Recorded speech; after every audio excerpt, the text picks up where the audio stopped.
We do this to ask you, please. We don't want to be put in that situation. If you do anything, if you do drink, please don't drive. Call a friend, call a family member. They won't be judgmental at that time, they'll just be happy. They'll be happy that you thought about it. When we go through the program, it is kind of graphic. We intend for that. We want to try to drive this point home. This is not what we want. Thank you. Morning, guys. Hey, listen, I need your undivided attention this morning. A lot of people, as you can see, are involved putting on this program for you. They worked very hard and long hours to put on a good show. What you're seeing is a reenactment this morning, but this stuff happens every day. I've seen it. I've been on the road. I've been to these calls, and let me tell you, they're the most gut-wrenching feeling you ever have, helpless feeling you ever have in your life. Seeing a family member upset because their child made a mistake of getting in a car after they've been drinking, or getting in a car after their friend been drinking. This stuff, guys, you can't take back. Once it happens, it happens. You can't take it back. You're paralyzed. You're in the dead in the ground. That stuff don't heal itself. It's permanent and forever. And you guys are way too young. You got way too many years left in your life to be making an incredibly stupid mistake of driving and getting behind the wheel. So again, we're going to put on a good show for you, and we're going to get started. Thank you. I just think you should let me drive. I mean, you're going really fast, Ivan, and you're really starting to scare me. No way, I'll get us both home with Kate.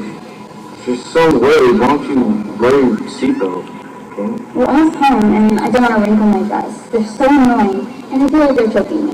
Besides, they don't work anyway. Oh my god, I didn't look out for Attending on the address of your workspace. There's been a horrible accident. It's an accident. Wow. I'm on Little Road. I'm by the Walmart on 54. 54? Oh, it's two vehicles. There's a lot of damage. Sorry, please. Anybody injured? Anybody trapped? Right. Near the girl was just driving. Someone's shot, and I think she's hanging out the window. Somebody trapped? Anybody injured? Yeah, someone's just gone out of another car. Okay, how many people are injured, sir, with the help on the way? I don't know how many people. She's bleeding. It's like, go, hurry up. Where are they? We have ambulance and fire trucks on the way. Okay. All right.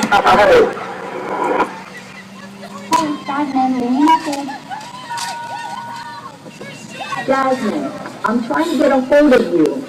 Where are you? Please call me back. We're so worried about you.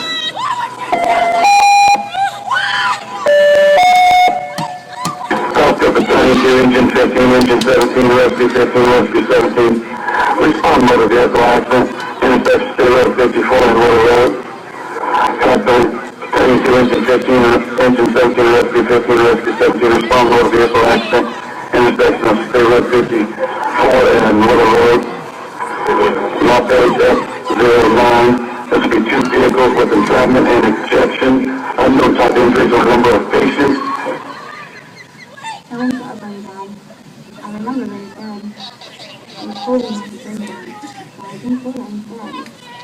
I really felt proud inside, Dad. So I said I would. I wasn't receiving pride, Dad. Even though others thought I should. I know I did right for me, Dad. I know you're not fooling right. And the party was finally ending, Dad, and everyone was back in my friend. I got into my car, Dad. I knew it.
The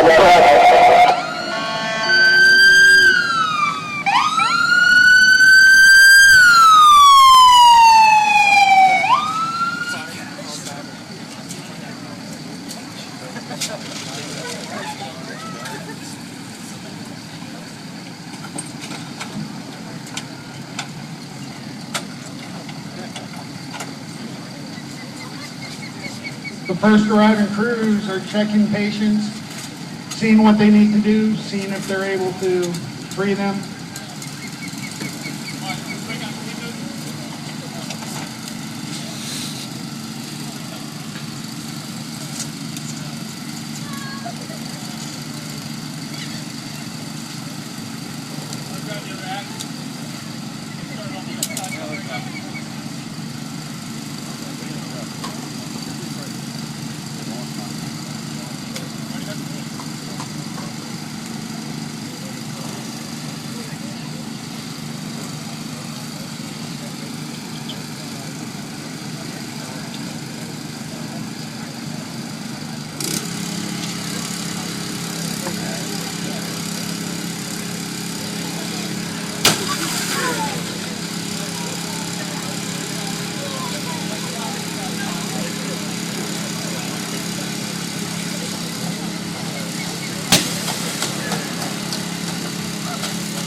To prevent further,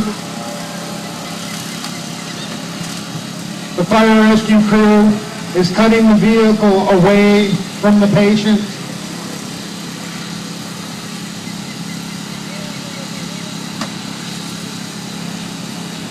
At this time, the one last week, lying on the hood of the truck, was confirmed that she's dead. The two patients in the van, they're both critical. They called for a helicopter and what's called a trauma alert, meaning that they need to get in surgery right away.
investigation in Massachusetts. I'm going to do a DUI investigation, okay? I'm going to walk over here where the ground is level. Can you walk?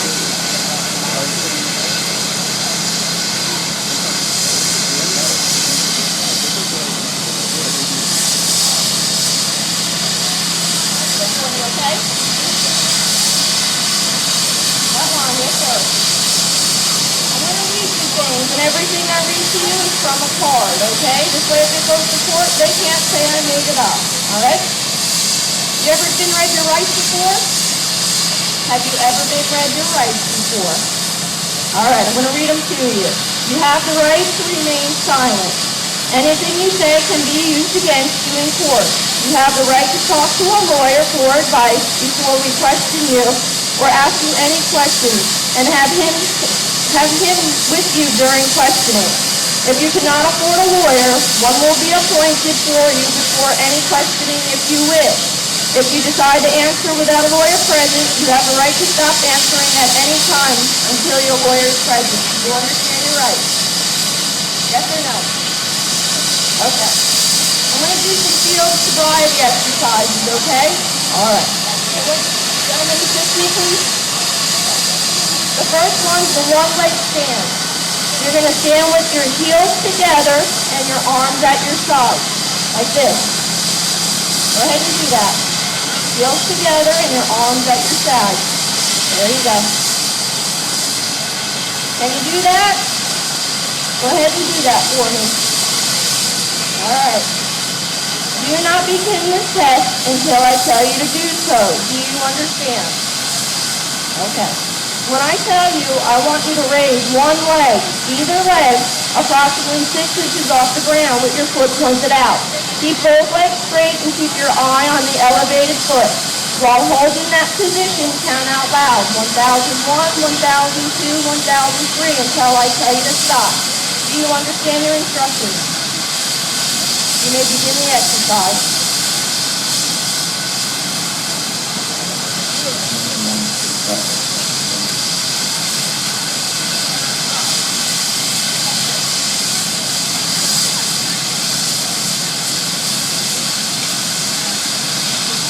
All right, you ready for the next exercise?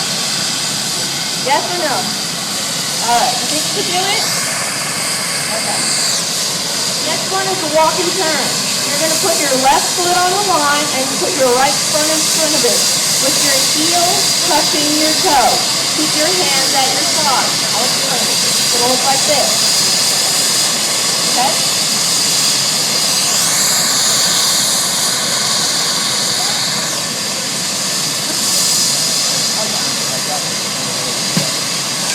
All right.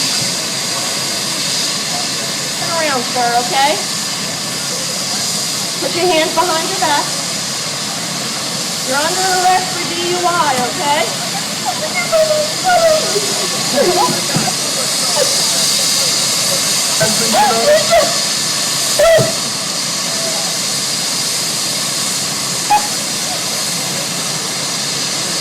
Stop.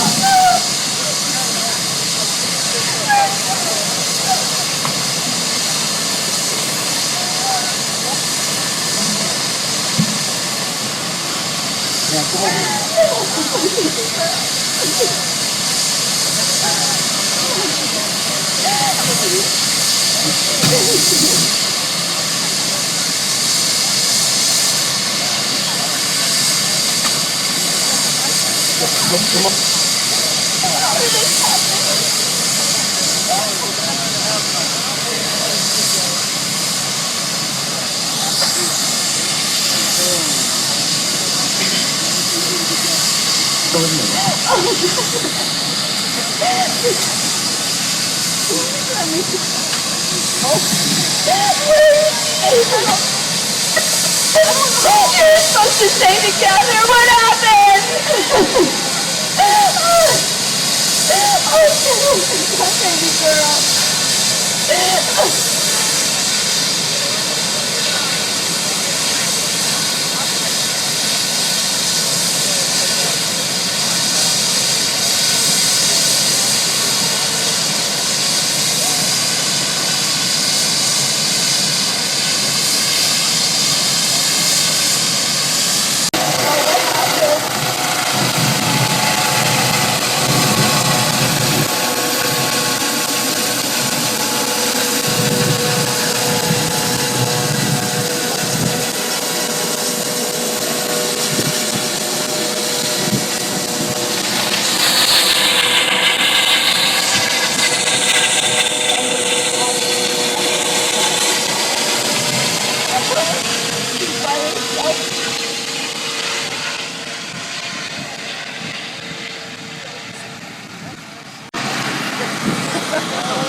We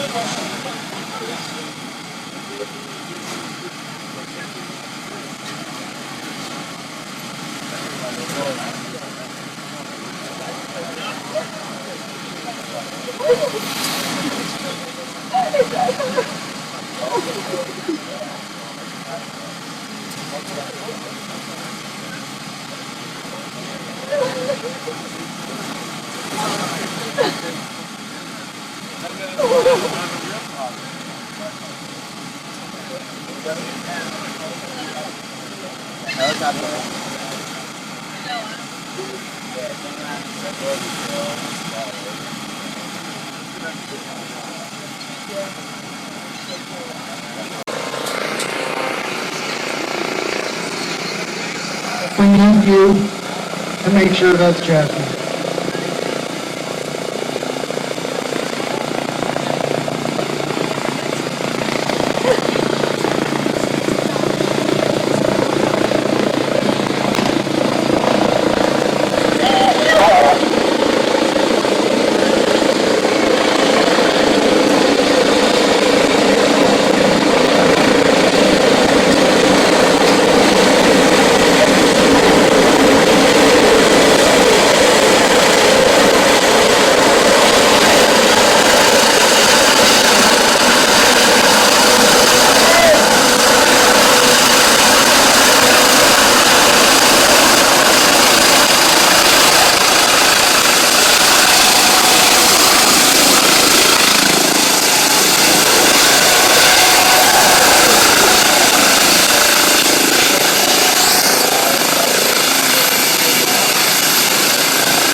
At this time, all the patients have been removed from the vehicle. They're assisting the funeral home with placing the body in the body bag. The other patient in the rescue that left the scene, they notified the hospital that they no longer breathing and no longer have a pulse.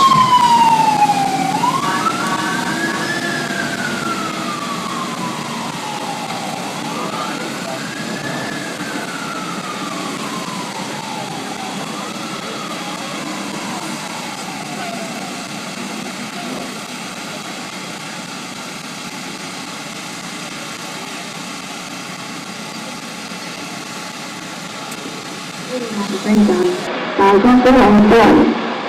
And when I felt having that job, that I was, I didn't have a clean house and even the others that I built.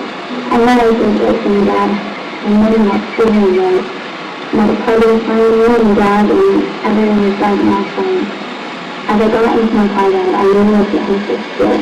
Because it was really racing, so responsible and still. You sort of drive it over, but as we stayed out into the road, the other cars instead stopped and couldn't still go road. As I laid on the pavement, Dad, I heard the things he said. The other guy was drunk, Dad, and that I was one who I have to pay. I'm lying here dying, Dad. I wish you could have seen me. How could this happen to me, Dad? My life was burst like a balloon. There was blood all around me, Dad, and most of it was mine. I heard the noise from Dad. I'll die in a short time. I was going to tell you, Dad. I swear I didn't think. It was the others, Dad. The others didn't think. You were the same party that I was. The only difference is, he was drunk, and I was high.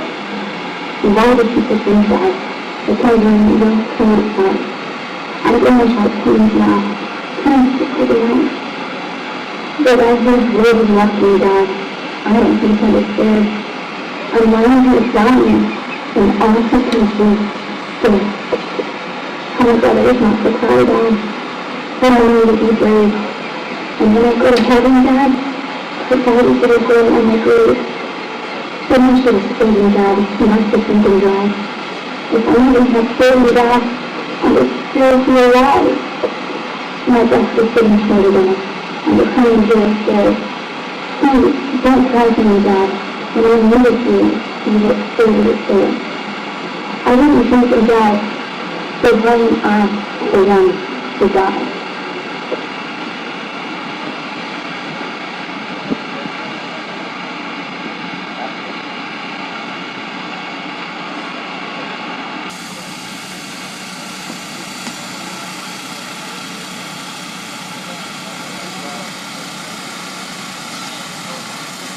The scenario you just witnessed happens on a daily basis.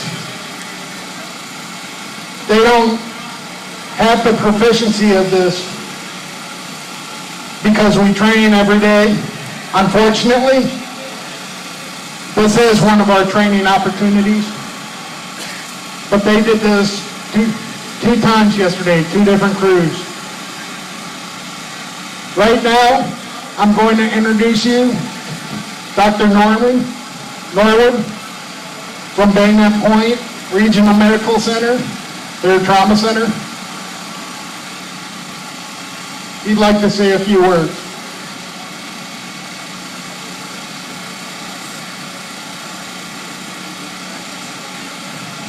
This is a very realistic presentation for all you guys that did a really good job. But I can tell you it's nothing like the real thing.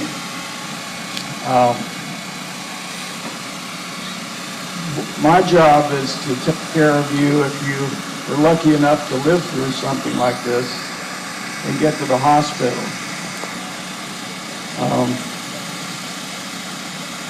The easy part is taking care of the patient. The hard part is going outside telling your mother and dad that you're dead or you're paralyzed. That's the hard part. The other is training, and that just kicks in, but you never get used to talking to family members and telling them the child is dead. What happens when you the trauma center is that first you're going to be stripped naked. There'll be a number of tubes and things put into your various orifices. You'll be put on a ventilator. You'll be paralyzed if you're moving, just so we can take care of it faster. Then you'll go through a number of tests. Then you'll probably end up in the operating room. You'll have a big incision possibly from your top of your neck all the way down to your lower part of your abdomen. And then you'll be if you're lucky enough to survive all that, then you'll probably be in the ICU for about 6 to 8 weeks on a ventilator. If you're paralyzed, then you're going to end up in rehab for another 3 months. So, I guess what I'm trying to say is that, is it really worth that, to get high on the night of your prom? Probably not. Again, everybody wants to have a good time, and you can have a good time. If you're going to drink, just don't get in the car. Please don't do that. Don't put your family through this situation, because it's just not worth it. So, and if any of you guys are come by the trauma center anytime, we'll be glad to show you around, take you up to the ICU and walk you through there and see what it's really like. So the door is open. So I hope you guys have a good prom, have a good time, but please make the right decisions and please be careful out there. Thank you.